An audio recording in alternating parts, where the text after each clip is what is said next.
Hey everyone, welcome to GVN interviews. Today I have a little bit something different to usually I talk to somebody from like a movie or a TV show, but I'm going to be spotting a indie YouTube creator, Logan, aka Little Green Ghoul. So thank you so much for joining me today. Yeah, thank you for having me. This is pretty cool. Yeah, absolutely. It's kind of fun because to actually put a face to the voice on the Yeah. video. So um yeah, so speaking of, tell me when did you start the channel and like what was the inspiration for that? Well, it's kind of like during quarantine, I got really into YouTube. Like before that, I had kind of just used it for like random videos. And then it's like I kind of started subscribing to people and I was like, oh, this is kind of fun to watch. Like I liked like Dead Meat and channels like that. And then I kind of started playing with the idea. It's like, oh, maybe I want to try this out at some point. And Nice. so then it kind of like, what could I do? There was kind of like a drunken eBay purchase of some Goosebumps books. Like I'd been looking at them and then I kind of just went for it. And then it kind of just went from there where I was like, what could I do with these? And just some brainstorming with my partner. And we discussed like, oh, maybe you could turn this into a channel. Nice. Yeah, no, that's Yeah. well, I think they're great. I shared your channel on my Twitter page, so hope that brings in a little bit more new subs. But yeah, no, I've been really enjoying them. It's been sort of I my was ritual. surprised you. What's that? I was surprised you found them because I remember you messaged me like I was like at like 150 followers maybe. Like I'm still shocked that people find them. So Oh yeah. I think it was just recommended in my yeah, my feed. Because I know like I have searched and watched some like related videos before, so the almighty algorithm knows what I yeah. like. So um yeah, so I think it's really cool also that you do not only just like a nice breakdown of the book and Mhm. any kind of episodes that go with it from the TV show, but also like have been doing like deep dives of like the international covers, which I think is Oh also pretty yeah. fascinating. Yeah, I kind of came across those by accident and I was like, I didn't know how to fit them into the actual videos, but I was like, oh, YouTube's is doing the shorts thing. So it's kind of a fun way just to kind of reach a different audience maybe with the shorts. But I've liked that too. I was like, I really like the French covers, is what I've decided. It's like those ones are always pretty cool. Yeah. So this is like kind of the perfect time of year to like read these books, like really Hmm. get into like the nostalgia factor. Like Definitely. I'm sure it's the same for you, but these books and the show like really got me into horror, and Hmm. like I had already been kind of a fan, but it really just really stoked that sort of love affair. So I'm assuming Yeah. it's probably the same for you. Yeah, I always say like the Goosebumps books were kind of like both my like gateway into reading for fun and then also kind of like that first steps into horror. Because like as a kid, I was like a scaredy cat. My parents knew to keep me away from stuff that was a little bit too spooky because I would get freaked out by it. Like the X-Files and things were really big then. And so things like that would just kind of be too much for me. But the X-Files, or not the X-Files, the Goosebumps were kind of a nice gateway towards it. Yeah, and like so I have like nieces, and Hmm.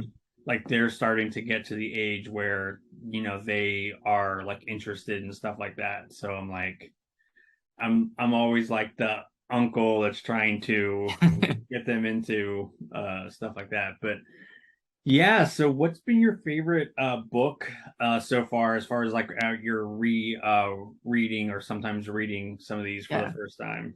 Well, I remember as a kid, my favorite ones were like the Monster Blood ones for some reason. Hmm. And just kind of reading them now, I've learned those are like a lot of people's least favorite ones. So I haven't really read any of the sequels yet. But the one I've liked the most so far is probably the Haunted Mask. Yeah. I enjoyed that one. I think the episode itself is good and the book's really good too. Yeah, I mean I think like the episode of that for sure. I know I've read it's so funny because I was like thinking about this a lot when I set this up, and I was like, man, I haven't read a Goosebumps book probably since they came out. Yeah. Well, it's funny because I always think every time I start one, I'm like, oh, I know this story. Like, I remember this. And then I realize, no, I know like just a very vague, overarching idea of like what this might be about from like my memory. And then it's usually a lot of times they're better than I remember them being, or not like better than as a child, but like they were pretty good. Like they're fun. Yeah. So you found they like really hold up for the most part. Yeah, I think if you go in with the nostalgia factor and also the mind is like this is for kids.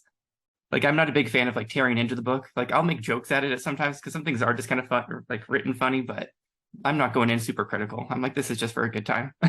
Yeah, and that's what I like about that. I don't know if you know Pushing Up Roses, but I I kind of seen her recommended because I know she did a big video on the episode Old, is what I realized. Like that kind of popped up because that's like the weirdest Goosebumps episode I've come across so far. Is the one, oh have you seen yeah. Old? Um and yeah, it was like two old ladies Yes. and they like do they kidnap the kid? Maybe not. Maybe that I might be think it's later. like she shows up almost like as their aunt in the episode, and then she feeds them these prune cookies that makes Yeah. them age. But the purpose of aging these kids is she's gonna sell them off to her older friends as like husband material. So it's a really Yeah. weird episode where it's like she's aging these kids to farm them off. Like, Yeah, and it's like when you start to think about it, like the implications are very yeah, it gets like dark kind of, and you're like, strange. just don't think too much about it. Yeah. Um, yeah, no, I'm yeah, I am definitely such a big fan of R.L. Stein though. I think um one of my goals is I would love to interview him. I think Oh he yeah. seems very charismatic. Like it's so funny because like as a writer and an author myself, like I don't know if I could be that sort of charismatic and Yeah. like I don't think writers really are supposed to be that I always wonder too if engaging. he kind of goes with the mindset of like he's almost kind of like a character. Like when he introduces those Mhm. episodes, like he fits the vibe of like, oh, I write spooky stories. So like kids can be kind of like, oh, Yeah. you're kind of a little scary. I mean, it's almost like I didn't realize this as a kid, obviously, but like now I look at that as an adult and I'm like, oh, he was doing like what Hitchcock did. Mhm. Like he was like building this kind of persona because I mean, typically outside of like Stephen King, we don't really think about like really branded, well-known authors. Yeah. Um, I think that's really smart. I think that that's such an interesting idea because again, you know, name a famous contemporary children's author, Yeah. and most of us probably couldn't. And yeah, I mean, as far as I know, he still writes like kids' books. Yeah.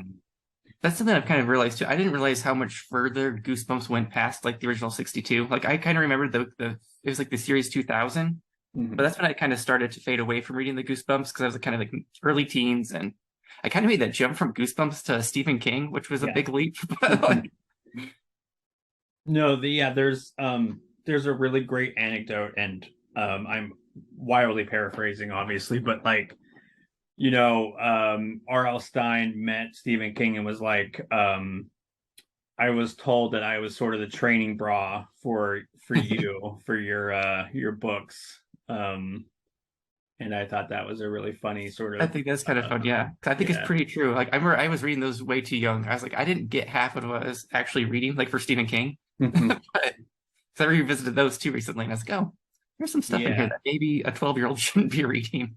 I think it like I was trying to think also like what my first Stephen King book was, Mhm. and I'm kind of thinking it was like Misery or Pet Cemetery. Oh, those are both good ones too to start with. Yeah. I think my first one was The Shining. I'm pretty sure is the first one I Mm, did. yeah. Um, and I think it's so like fascinating that King like famously hates the movie adaptation, Oh yet yeah. it's the brilliance of Mike Flanagan where he's like, let's take your sequel, but also like let's pattern it after this like thing that you hate. Yeah. Um, Yeah, Doctor Sleep was amazing. I was really yeah, impressed with that one. That's one of the ones actually I haven't read the book yet, but I really liked the movie. yeah. I it's so funny because like I am like a little bit hot and cold with Stephen King. Like there's some Mhm. books that I think are like absolute masterworks. Like Pet Cemetery is something that I've like read, I mean, a dozen times, and Yeah. it still is such an impactful book. Um, but then there's books that I quite honestly cannot finish. I have a really unpopular opinion about like so like The Stand. Everybody loves The Stand. And that one I love the start of The Stand, and then I it just loses steam for me. Like I I mean, loved that, but yeah, it's like the size of War and Peace, right? It's like uh unabridged. It's like that thick. I yeah, that one actually it's funny. In eighth grade, I was reading The Stand in class, and the teacher actually called home just to check with my mom to see if it was okay that I was reading that. She's like, "Oh yeah, he probably found it in like on our bookshelf." So um no, that's really funny. Like I was I'm trying to think of like I really didn't catch any flack for anything I read. I think my parents were just happy that I was yeah, interested in reading. that's my mom's response to it too. She's like, "As long as he's reading, I don't care." Yeah. Like, Um, but yeah, gosh. Like I said, this is gonna be really informal. Like what's kind of like your quintessential October viewing? Like what is sort of like the must watch for you? I kind of have like my routine ones, like something that popped up in the recent years, like the movies Demons 1 and 2 Hmm. from the 80s. Those have kind of become like a guilty pleasure. Like I just love like the fizzy 80s gore where it's like I love the Demons. Those are their fun one. Your Next is one I save for like once a year, so that Nice. way I don't get sick of it because I like the whole like Home Alone aspect where she's fighting back against the intruders. So other ones are like Scream is one I do for kind of October. Those are the big ones. Oh, Yeah. maybe like The Witch. That Witch is another one I like to save because I try not to rewatch movies too often because then like I'll just get kind of sick of them. But October kind of becomes like the horror movie month for sure. Yeah, it's like same here. Like there's definitely movies like that I love, but I tend to, as you say, like not overwatch them. So it's Mhm. still like fun and holds that impact. Like I find like a lot of like really good, like I'll gravitate towards a lot of like moody, atmospheric, like Mhm. old school stuff. But I don't know, like this isn't even my entire collection. It's kind of I insane. noticed back there you have quite a bit going on. That's pretty cool. I see your little ducky friend Oh in the yeah, background the there. Vivian and Veronica von Duckling. Now, I don't know if I hope this isn't a dumb question, but is that a real like conjoined Well, stuff? I think well I found it in college. So like I had a roommate in college, and I just kind of thought it'd be funny to kind of scare her with this thing. So I got it off eBay for like $75, and for a while it would just pop up in various parts of the house. Like I'd stick it in the fridge and stuff. Nice. And eventually she was like, if you take that out of your room again, I'm throwing it in the trash. So then I kind of stopped. But I know it's taxidermy, and I think what it really was just like some person just sewed another duckling's head onto this one. Yeah, But that's and it's awesome. kind of traveled with me. Like sometimes it's out on display, other times it's like not because depending on who's coming over. Yeah. No, that is a great conversation piece. Yeah. It's yeah, I love that. Yeah, so now when you make your way through Mhm. all the Goosebumps books, are there plans on like what you want to cover next or I've been playing with some ideas. Like I thought it'd be kind of fun to go through like all the Monster of the Week episodes of the X-Files. hmm. Like I used to love those. I did a recent rewatch maybe like 5 years ago.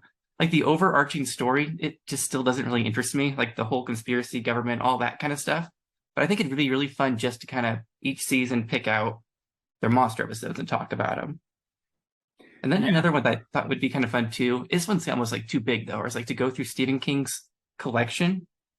But I'm like, he's written like 75 books, and it's like it'd be really hard to knock one of those out in a week. to Yeah.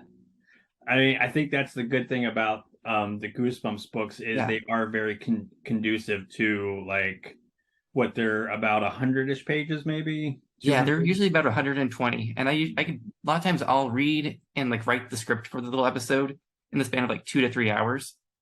So it's Okay. like they're really pretty quick to get through, and then it's kind of like recording it, Like the audio for it takes about 2 hours, and then the rest of the week I just kind of edit here and there. But they're kind of set up just for fun little bite size Yeah. videos.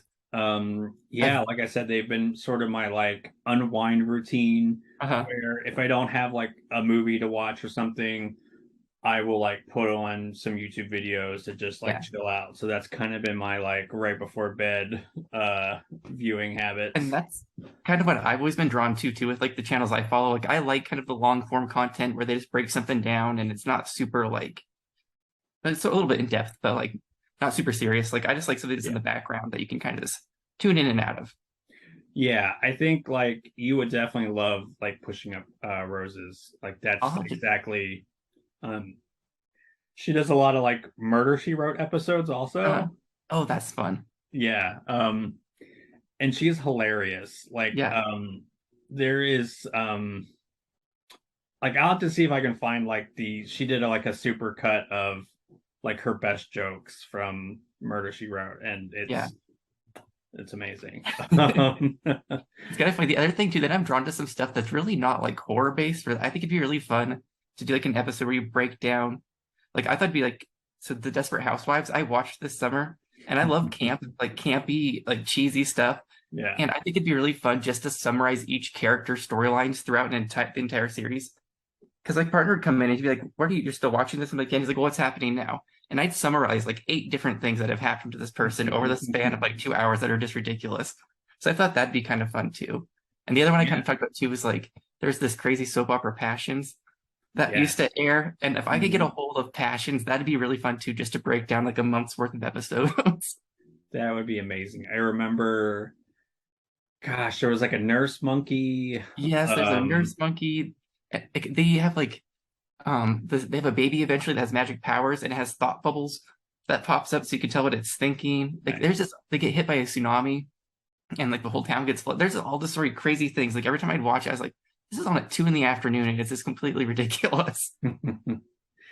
Yeah, and you know what I love? I think just like what made me like I mean again I saw your video because it was recommended and Mhm. then I think what made me keep coming back is just I love how like witty, how sassy it is. I Uh-huh. really like I really enjoy when you can really tell like somebody's personality through their videos. Oh, good. Yeah. Because I always get worried. I'm like, when you write the script, I'm like, oh, you want to find that balance of not just like reading off of it and still being able to kind of be yourself. Like, it's kind of hard. Yeah, no, I definitely get your sense of, like personality wise. And I think like that's again another reason why I thought it would be cool to like reach out and Yeah. like I'm always like I definitely want to do more videos where like I reach out to like creators because like I love YouTube, but I know they're a little not fair when it comes to like what like the almighty Yeah. algorithm It's, gets or not, like puts out there or not. So I think like it's always nice when like you can give back something, yeah. share. Like if I like something, like I don't know, it's so funny, and I don't want to get on a soapbox here, but like a lot of people love to amplify what they hate, Hmm. but I'm like it when I like something or love something, I'm like I want that's the kind of stuff I want to share. Yeah. Like Well, I'll even um find myself when I'm reading, like when I'm going through the video after I've done the whole thing, I'm editing it. I'll be like, am I being too critical? Like with the last one I did with like, what you call it? Be careful what you wish for. Like in the end, that's the lowest one I rated. And I was like wanting to go back and change it after I was like, wasn't that too harsh? Like, but it's kind of fun. yeah, and I mean they're all definitely not gonna be like absolute stellar, but Yeah, I've heard as the series goes on too that they get a little bit worse, but I don't remember uh it. I just kind of like I'm hoping that I can just keep up the same like. And right now it's all just been fun. Like it doesn't feel like work or anything to do these, so I think that yeah, helps. Where it's like it doesn't feel like tedious yet. and it seems like I definitely have like noticed that the views have been up. Yeah, um and has it been kind of awesome like seeing like that growth and just like the engagement within like I think what shocked me is like I didn't realize how big Slappy was. Like I get that he's like the mascot for this series, so I think that video really kind of took it off quite a bit because the views just jumped up crazy for that one. I think it's like at 6,000, maybe pushing 7,000, which is funny, but it's Nice. like there's this kind of little things like that where you don't see it coming, which is kind of exciting. It's also really hard not to get like addicted to just watching the numbers.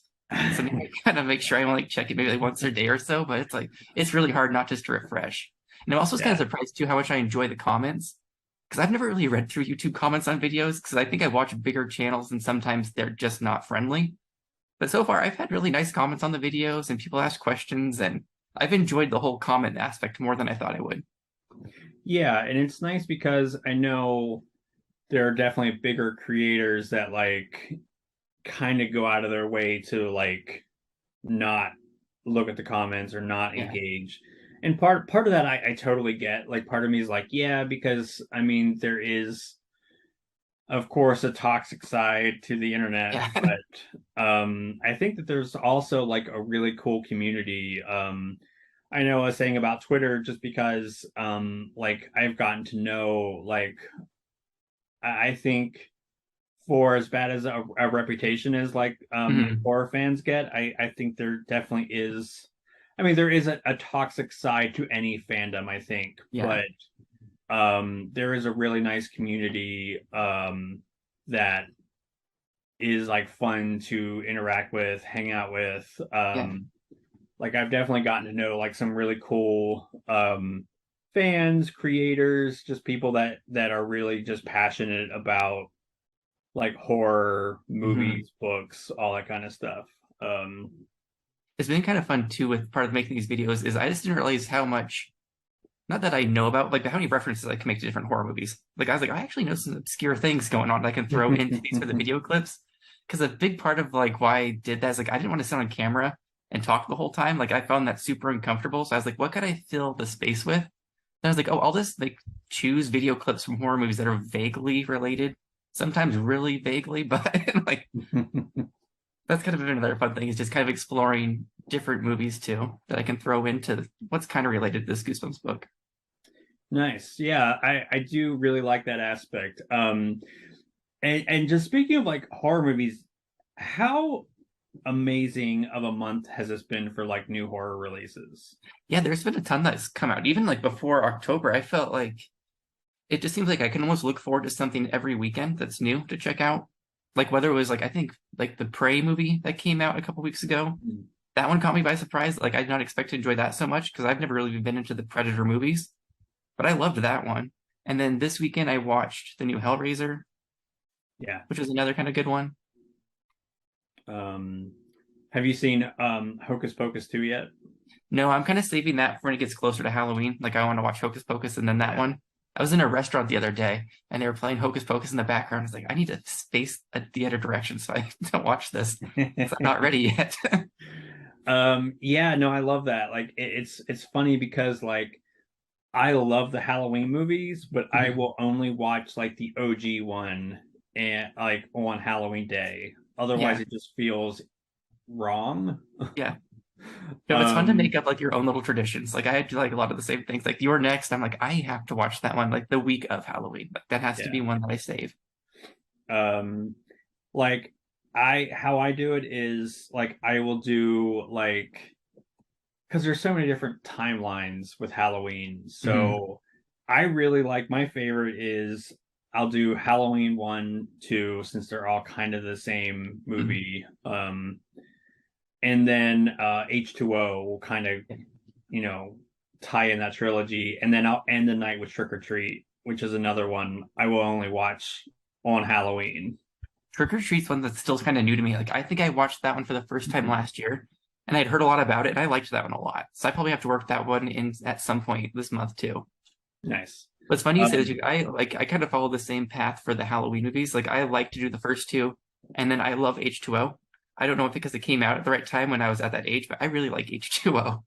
I do too, and I don't know. This may be controversial. I like it more than I like the 2018 Yeah. version. Like, I think it handles her story, you know, her PTSD and I don't know if this is like true, but it feels like this was the first time that like we saw the effects of being a final girl, like what Mhm. happens to her or them after, they survive. I mean, it's got to be mentally very taxing. That's true. That's another kind of fun aspect to it too. Because I did like the 2018 one quite a bit. Not so much the Halloween Kills as much. Like I still found things I liked about it, but Yeah. it wasn't my favorite. Um, I was gonna say there should be a drinking game every time they say evil dies tonight, but I think you might die. That's true. You could.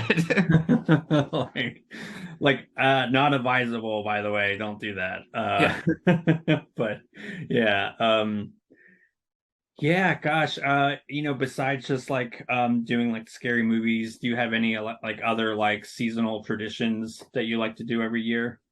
Uh, Maybe not so much for Halloween. I can't think of for anything outside like the scary movies. Like I had a friend in town where because I live in an apartment complex right now, so we don't really get trick or treaters. But for a while, we'd go to her house and then like carve pumpkins and stuff like that, and get to see like all the costumes, and that's kind of fun. Nice. So maybe it comes something like Um, that. yeah, I kind of think that is the one thing that I'm really looking forward to, like hopefully being a homeowner sometime Mhm. is like giving out candy, maybe scaring the crap out of kids. Yeah, I think it'd be Um, fun to be like the scary house, like the ones used to like. I remember as a kid, be like, you didn't even want to go up to the door because they had all these weird decorations. Like, yeah. I think it'd be fun to go all out. Like, if you're gonna do it, I want it to be like a scary yard. um, yeah, like I definitely would be that like neighbor of, "Ooh, do we want to Yeah, go there?" or that person But who yeah, hides in a costume holding the bowl, and they pop out. Like, yes. I remember those ones happening.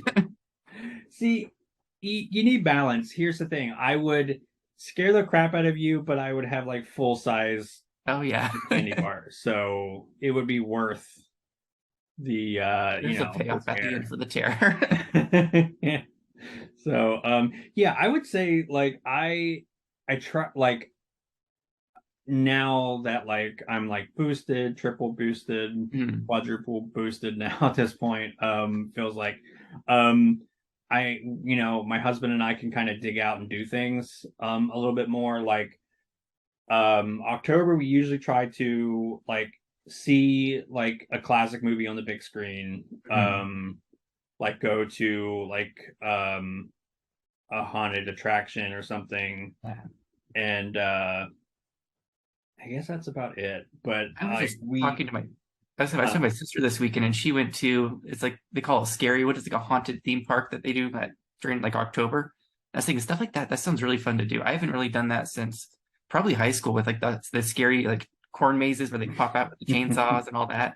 So like that would be something I could maybe venture out and try just this year, try yeah. it out. I think it gosh, it must have been like yeah, I'm guessing it was like 2019 where we went to like this really like rural like haunted attraction and it's a little unnerving because like it wasn't like a big hugely produced Hmm. attraction so like we thought maybe we could get killed. um it was what made me think of that too was like you said about the like the maze, like they had like a cornfield maze at night and it was kind of creepy as fuck. And um we had like somebody that was like following us, like one Oh of the, yeah. and like just rustling and making noises in the cornfield. I mean, it was, I have to say it was pretty cool. I thought it was that I think that's why I kind of like the more like weird small like things because you don't know what the heck they're gonna They're actually gonna try to pull off there. do. um so I'll probably I guess we can wrap this up pretty soon, but like um is there any like projects you're working on like with the channel? You're still gonna finish out the books. Yeah, I think so far I've thought about maybe like during like Thanksgiving time or something, like looking at the new Goosebumps movie and making a video about that. But other than that, I think it's like I have 62 books total. I'm like, this will keep me busy for next year or so. So it's kind of nice just having that routine, and I'll try to figure out what I'm going to do next after that. I really still think I'm kind of leaning towards like that X-Files Monster of the Week, or Yeah. we'll see. Maybe somebody can talk me into trying some of the newer Goosebumps books if they know there's like some, oh, you have to see this one or you have to read this section of the series. I just don't know anything about them. So Yeah. I'd be going completely blind for those. Then they I, also said there's going to be a new Goosebumps show coming out soon too. okay. So maybe that'll be something. Yeah, so like it seems like there's gonna be some more awesome like Goosebumps related stuff. I love Yeah. that. I will make sure to link where you can find Little Green Ghouls on YouTube, and I think you Yeah. should check him out. And again, thank you so much for stopping by, talking Goosebumps, and I really hope that this brings some more viewers your way. No, thank you for having me. This was a lot of fun. Yeah, absolutely.